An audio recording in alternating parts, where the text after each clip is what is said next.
نو عزیزانو عرض میں داو چې د دې خپل ژوند په غرض باندې سوچ وکړي. هغه غرض قرآن ویلی دی.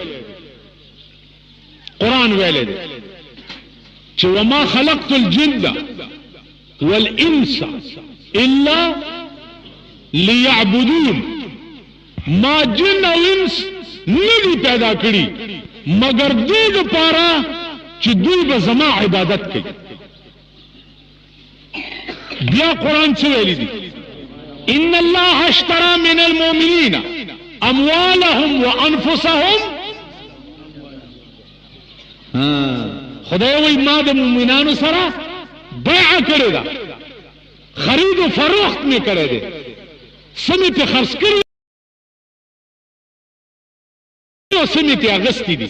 ان الله اشترى، ما مؤمنانو سره بیع کړی ده، د دوی مالونه او د دوی ځانونه دا ما اغستی دي او په بدل کې مې څه ورکړی؟ بأن لهم الجنه، په بدل کې مې جنت ورکړی. نو الله وی ستا مال او ستا ځان دا زما ده.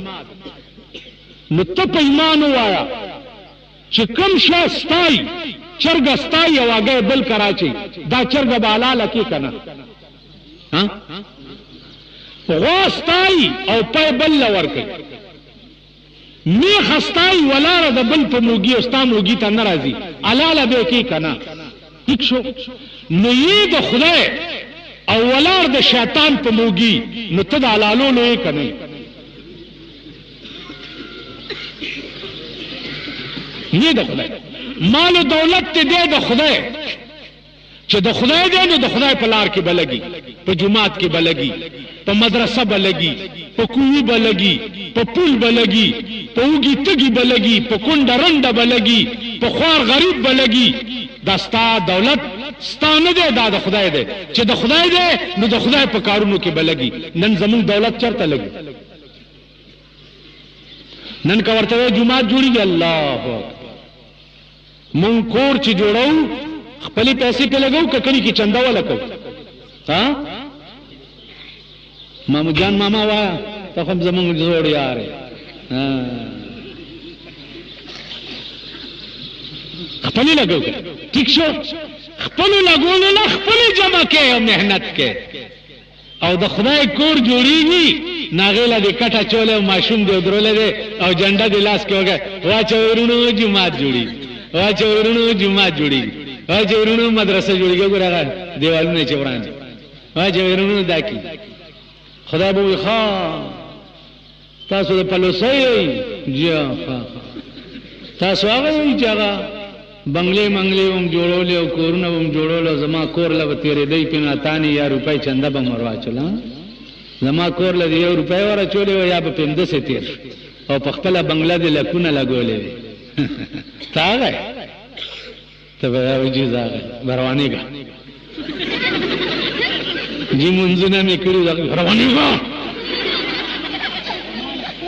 منځونه دا زمونږ منځونه دا منځونه حج مې کړی و چې حج نه راغلی حاجي پوکم صاحب په پوکم تللو دې شروع وکړه. الله دې امان را. یو حاجي دی په ناپ تول کې به خلق وال، په ناپ تول کې قبر یې کنستو جوړولو ګلکار ما پسې رامنډه که چاله مولانا صاحب راشه چې ورغلم چې مې وکته داسې ښکرور لړمانې د قبرونو روان، ښکرور لړ.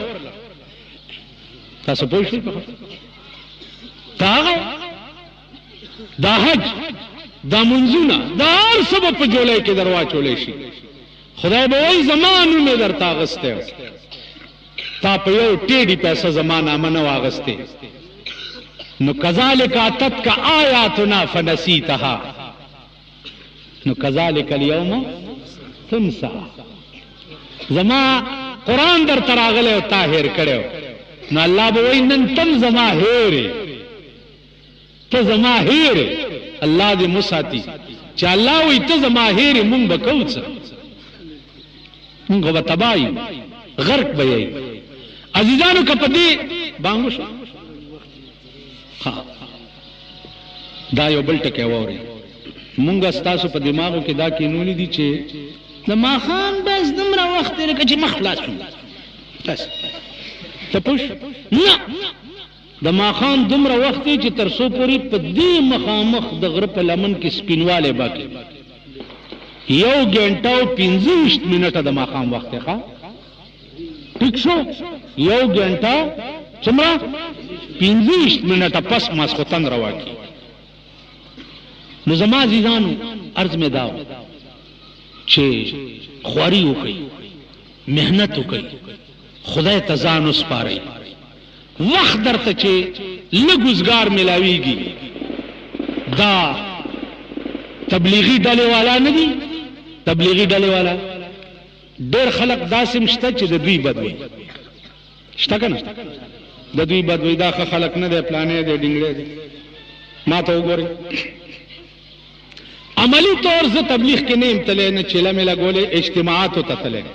خو یو ټکی مې واورئ، د مولانا الیاس رحمت الله علیه تاریخ وګورئ، د علماء دیوبند تاریخ وګورئ، د تبلیغی جماعت متعلق داغي آرا وګورئ، او تبلیغی جماعت کې نقص وخایئ. نقص کہ یو سکھ راشی او ماتا ہوئی چی آپ نماز پڑھا کریں، دا دی سکھ بز شکریہ ادا کوم کنا، کہ ماتا ہوئی چی آپ روزہ رکھا کریں، زب شکریہ ادا کوم کنا. کہ یو سکھ ماتا ہوئی چی اللہ یو منا خدا سر شریکان ما پیدا کوا، دا دی سکھ بز شکریہ ادا کوم کنا. ٹھیک شو؟ تبلیغی جماعت والا څه خدا یو دے، رسول برحق دے، قرآن دا خدای کتاب، منځونه صحیح کوي، منځونه کوي، د خدای په لار کې وځي، د خدای مخلوق ته د اسلام دعوت ورکوي. دا مونږ غوندي چې خلاف دي دا معامله دا نه ده. دوه جګړې به په پاکستان کې نه ختمېږي، دوه چې ټوله مرم تیر شي، یو د اقتدار جګړه او یو د خېټې جګړه. چا سره دي چې په خېټه جنګ شي، په دې پټو مټو چې ستاسو جنګ شي دا د خېټې جنګي کني، یو بل په سره وج نه کنه، په پیسو هم سره جنګ دي، سکارور په وج نه کنه وایي. ٹھیک شو؟ دا جګړه عمر له خېټې نه ختمي. او د اقتدار دا سیاسي لیډران مونږ چې یو سبا د دې ټولو جګړه دا چې بے نظیره کېناستم نو چې خزه کفر هله خزه کېناست چې خزه نه خلاص شو سبا پر اجمال کړي وو، پر اجمال کړي چې واوړېدو هلته نه چې بیا راخلاص شو په یو بله خزه واوړېدو. اوس جګړه د څه شي وه؟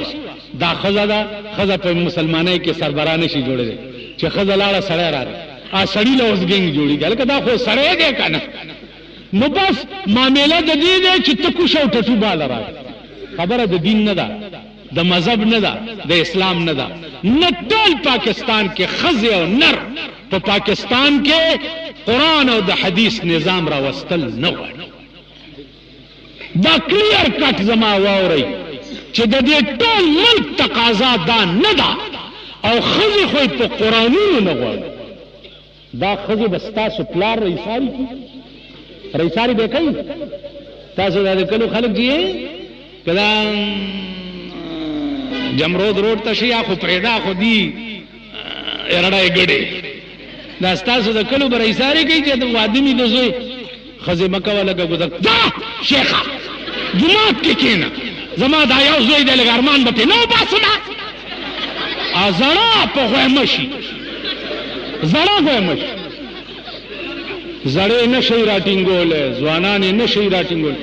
زما متعلق هم چې دا ما ډېرې ډرامې د ښځو پسې وکړې، کراچۍ کې مې 13 جمعه تقریر کړی و، راپسې لوی بیان راغی چې مولانا د حکومت په کنټرول کې نه دی او د ښځو بد یې وي او پلانې او کمال والله کې پرېږدم یې نه.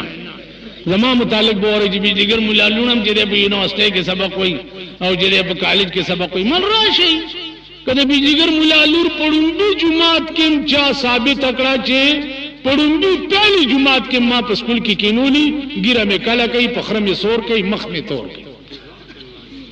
ٹھیک شو بجلیګر مولا ګرم ټلویزیون دی پلانې دی ډنګړې دی که زما په کور کې په غلطان ټلویزیون راننوتی ګیره مې کله کوي په مخ مې تور کوي په خره مې سور رش کلاو خبر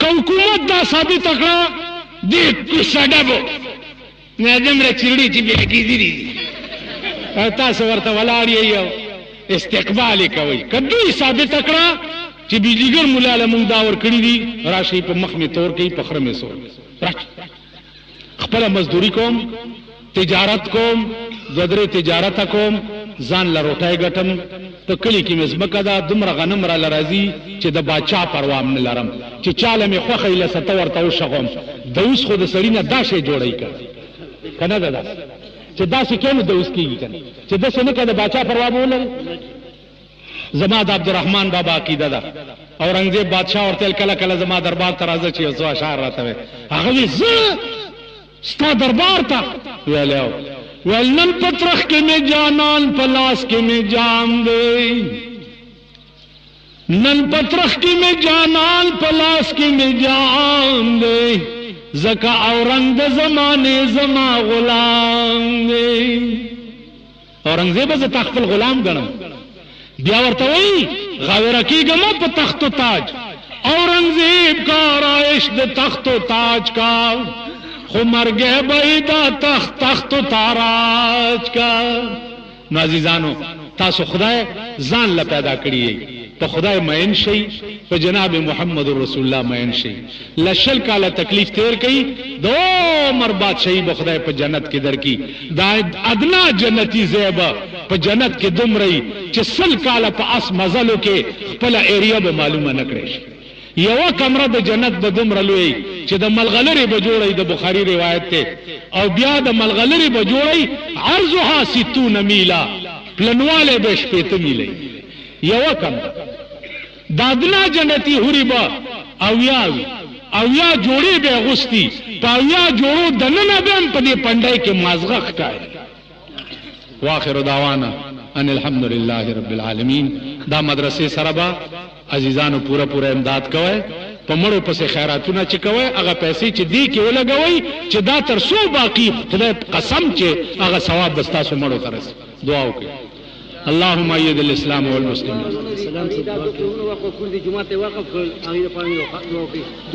دا دورونه دي دا دو کورونه جمعات ته وقف کړي یا الله د دې کورونو په وس کې خدای جنت الفردوس ورته نصیب کړي خدای ډېر خېګړې ور سره وکړي دعا وکړي چې یا الله په پاکستان کې د پاکستان نظام قرآن کې خدای چې د چا په تقدیر کې هدایت نه لیکلې او د چا په تقدیر کې دا نه چې دی به اسلام په دې ملک راولي خدای ته هلاک کړي او خدای زمون بچی نیکان بچو تم هدایت د نیکیو کې بیا په اخلاص مولانا عبدالسلام سے مرحوم ته دعا وکړي چې الله پاک په خپل قرب و جوار کې ولا ځای ورکړي ستاسو په دې علاقه کې ډېر د عزت وخت تیر کړي ډېر پاک وخت تیر کړي خدای ته غریق رحمت کې زمونږ او ستاسو ټول مشران خدای وبخي او مونږ ته دا عمل توفیق راکړي چې هغه ته راضي کیږي تاسو دا علما حضرات تاسو دا نور مرګري طالبان خدای د دې ټولو شری مقاصد پورا کړي او تاسو ټول د خدای عزتمن کی